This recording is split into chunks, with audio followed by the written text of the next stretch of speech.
Hi guys, it's Danica. Feeling a little vulnerable today. I am wearing something you would never see me in the office, but I wanted to wear something that allowed you to see more clearly what I'm doing in the video. And today's video, I'm gonna go over my favorite way to use a soft foam roller. So again, I like the Melt method. They were the first ones to come out with one. It's a little bit smaller in diameter, so it's a little bit easier to manage, but you can find the comparable one on Amazon without paying for their prices. But the reason why I like soft so much, as you know, in my office, less is more, and it allows you to sink into it. So rather than being on a super dense 10-inch foam roller, you're allowed or able to sink, soften, find those areas that need some mobility and hydration and start to work with it. What we're not doing is blasting. There's no blasting that's gonna happen today. And so I wanted to show you my routine that I do when I'm working out. This is my cool down routine at the end of the workout. So I'm gonna change this angle and you're gonna see the foam roller over here. Great, okay, so let me get started. So you're gonna want a foam roller that's long enough that you can lay your entire body from hip to head on the roller. My knees are nice and bent, they're stabilizing, and my arms are down by my side. So I start here, I take a couple breaths. I just kind of get reacquainted with the foam roller. And I always start with some upper body chest openers. So let's take a nice big inhale, and as we do that, we're gonna slide our hands up and down.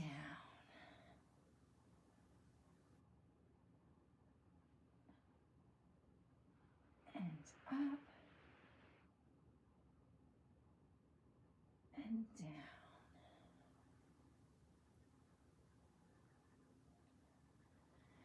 And I'm just gonna do my one arm because my other shoulder is screaming at me from that injury. And down. Let's do one more. And up. And down. And now we're gonna reverse flow. So I wanna see how my shoulder, my injured shoulder does on the other direction. So we're gonna go up and down. So I feel like I can do that movement on this side. I just can't do it with that extension included of reaching the floor. So if I was just laying flat on the floor without the roller, I would be within the range of the injury on my right side. My left side's coming all the way down to the floor, so I'm getting a nice opening over there. Another thing I really love after you kind of explored what does it feel like moving in both directions, what areas feel resistant or tight, is that you can go back into one of those spots that didn't feel as juicy and hydrated, and then you can begin to roll the foam roller from left to right. And that brings a little stretch into the chest area, into that pec major and pec minor. And as you do it at little different angles, you're getting the slightly different attachment parts, muscle fiber directions. Sometimes I even get a little extra massaging in between those shoulder blades along my spine when I roll. I can be like, oh, there's a little knot right there.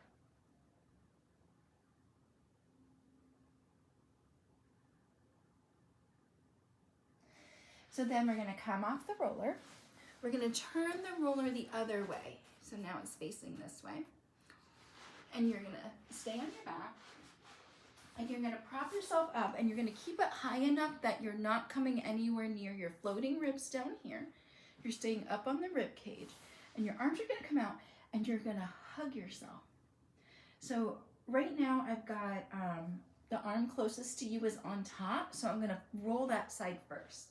So that part's on top, so I'm gonna roll off my spine about as if I was going 45 degrees angle into the corner of the room, and then I'm gonna roll up and down. So a lot of what you see online will have people like this,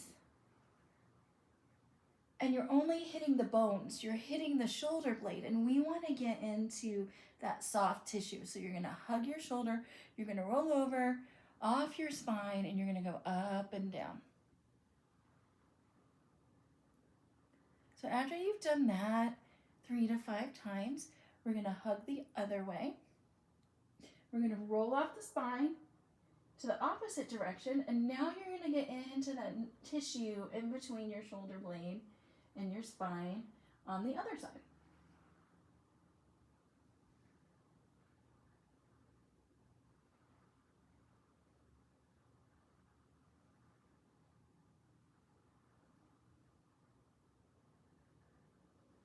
What's nice about when you're doing this by yourself and you're not making a video and you're not on a time restraint is that you can really take your time. Maybe one shoulder needs more time spent on it than the other.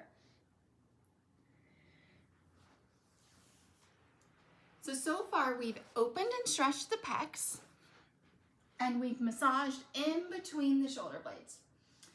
And now we're gonna switch to the quads. So I'm gonna come out and I'm gonna get down on my forearms in a plank position.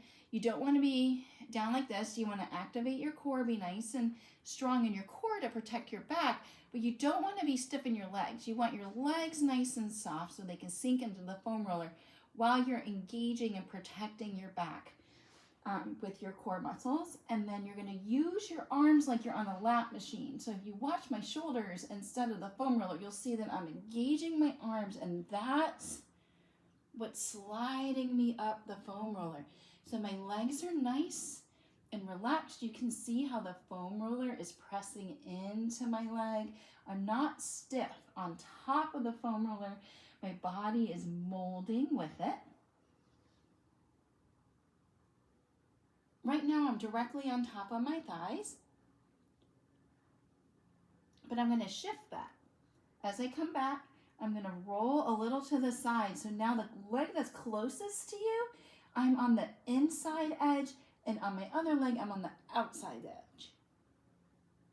Again, I'm still trying not to engage in my leg. Look how much that foam roller is sinking into my leg. And I'm allowing my leg to just soften and hydrate from it. I'm not blasting it. I'm loving it. I'm nurturing it. All right, now let's roll to the other side. So now I'm going to get the outside edge of the leg closest to you and the inside edge of the other one. The other thing that I don't do, and I learned this from my melt training, is I do not foam roll the IT band.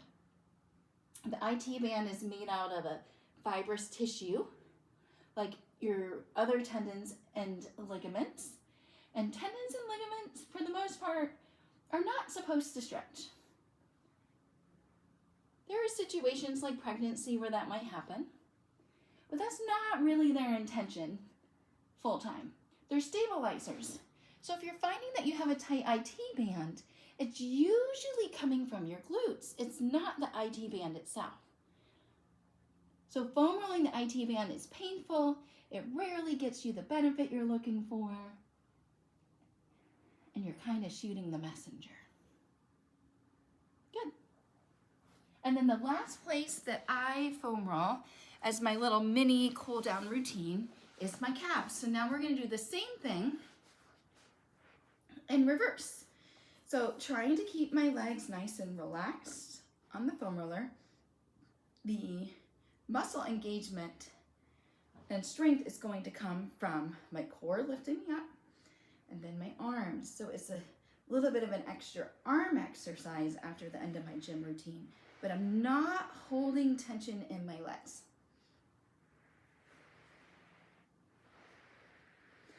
So I usually do a couple rounds with it right smack in the middle. And then, I don't know if you know this, but you have two muscles. You have two bellies to your gastroc. So we're gonna get both of them. So I'm gonna point my toes out. Imagine I'm in my little Pilates class. And then I'm gonna sink in and allow the soft foam roller to hydrate the outside of my calf. And then we're gonna switch toes in and we're gonna get the inside.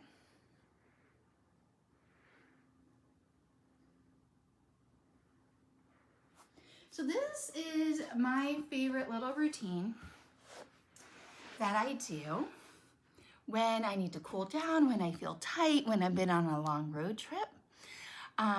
This is not full body, but it addresses the common areas that are shortened throughout the day.